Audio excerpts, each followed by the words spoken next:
Twitter founder Jack Dorset's first ever tweet was sold as an NFT for $2.9 million. An NFT crypto artist making millions selling a GIF image in just a few minutes. Yeah, you might frequently come across this kind of catchy headlines recently.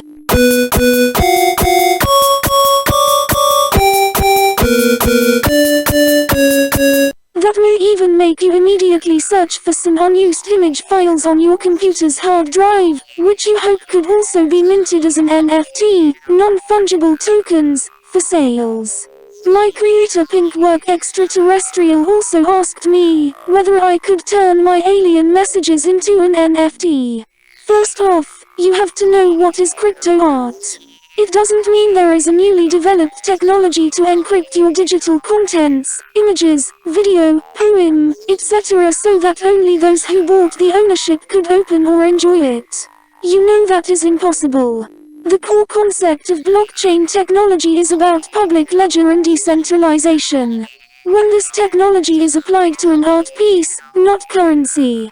The first part, public ledger, means every people, computers, which have joined this network, can read ownership transaction records of this art piece. Say, for example, it was first created by person A, no real name, just represented by a password key, then sold it to person B, then, well, if you want to buy it, meaning you have to change this ownership record. But without a government or a central authority, who could make and verify this change? Each record change entry is called a block. To add a new block, so-called proof of work, requires each computer in this network to solve a complex mathematical problem by trial and error. How complex? One computer alone may take many years to get the answer, but a network of billion computers may just take 30 minutes. This process is called mining. The first miner who solves this problem could enter the answer to verify this transaction.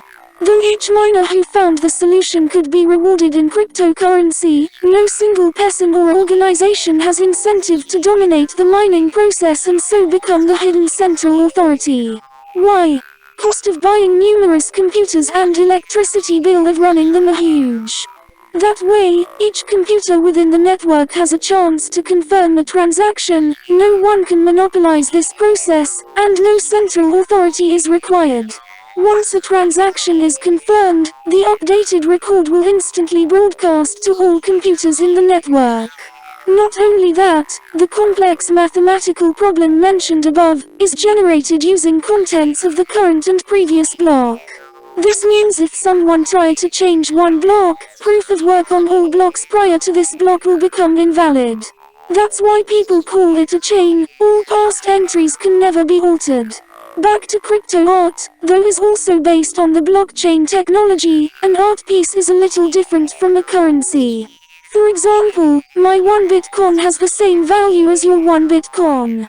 But my art piece, token, is unique in this universe, not has the same value as the others and cannot be divided into smaller parts, says 0.1 token. But, well, I think it can. You could own 50% of a house, right? That's why you humans named crypto art, a type of NFT, standing for non-fungible tokens. In theory, everything could be minted as an NFT. Yes, it is hard to define what's or what's not an art piece. To mint your work as an NFT, means you open a public ledger for your work, like a house deed. Okay, no more theories. How could you mint your artwork as an NFT actually? Easy, upload your work to NFT marketplaces like Rarible.com, OpenSea, etc. Before, you should also open a cryptocurrency wallet such as MetaMask, Coinbase, and put some crypto money in your wallet. Well, as you could expect, selling an NFT crypto art piece is not free of charge.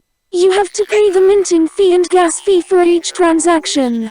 Just as what I've talked in the above, the mining process consumes a lot of electricity, humans called this the gas fee.